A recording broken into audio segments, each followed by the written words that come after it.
Episode 2. Praise ye, heavenly host. Lo, here is she who hath done the deed. It is I who have apprehended her in the act. But where is Creon? Here he comes now. What is it? What am I walking into? Let mortal men swear not against anything, for their minds are of fickle metal.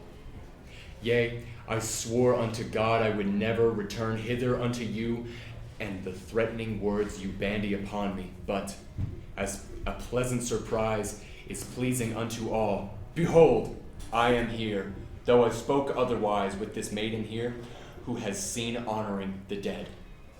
This time no lots need were cast, for this hath befallen me alone.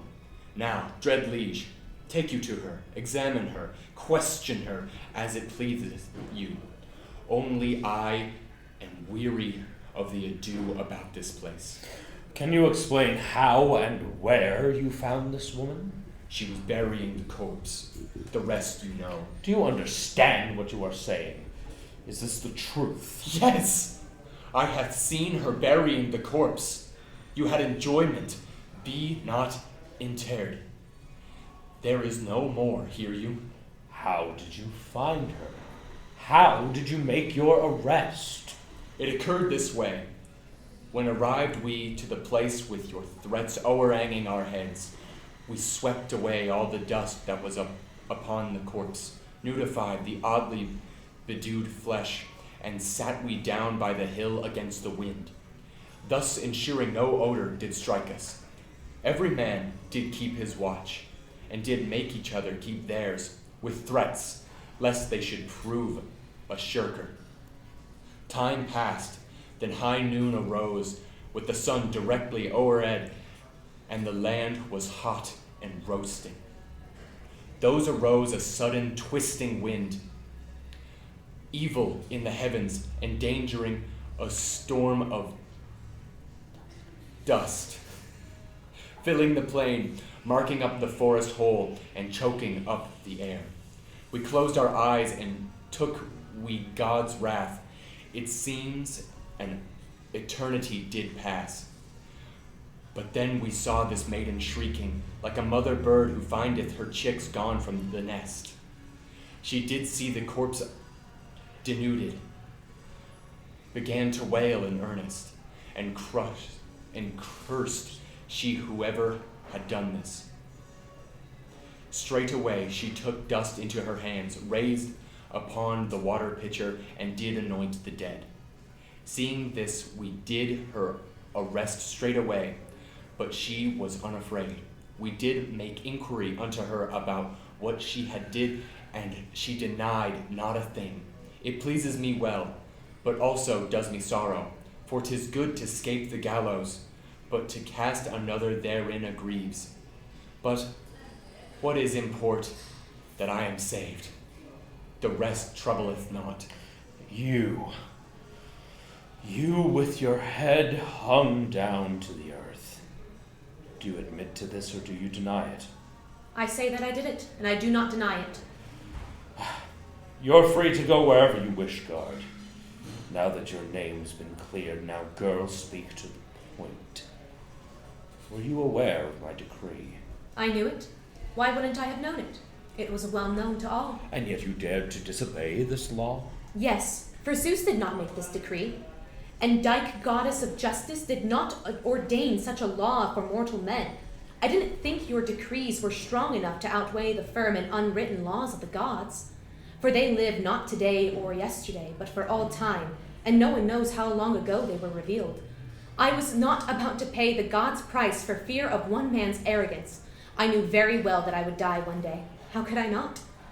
Even if I had not made your decree, it would still be so. But if I die before my time, I count it as a gain. When someone lives among as many evils as I do, how could they not live better in death? It won't be painful at all for me to meet this fate.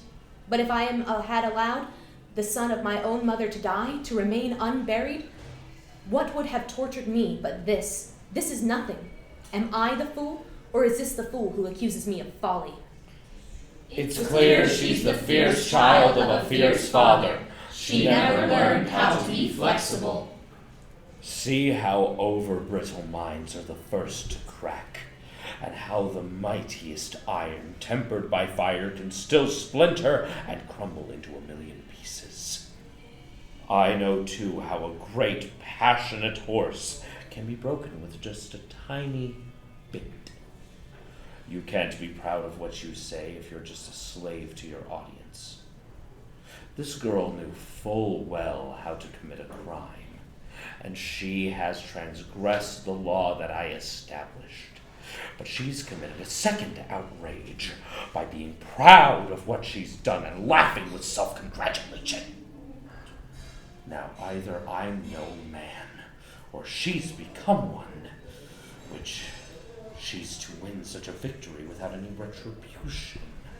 I don't care that she's my sister's child, and even if she were closer to me than my own wife or son, she and her sister will never avoid this horrible fate.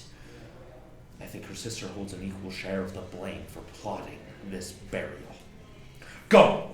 Summon her!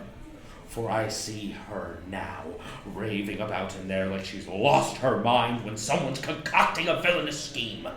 Their mind will often betray their guilt before the act is done. I hate it too when a criminal who's been caught trying to glorify their crimes. What more do you want than my death?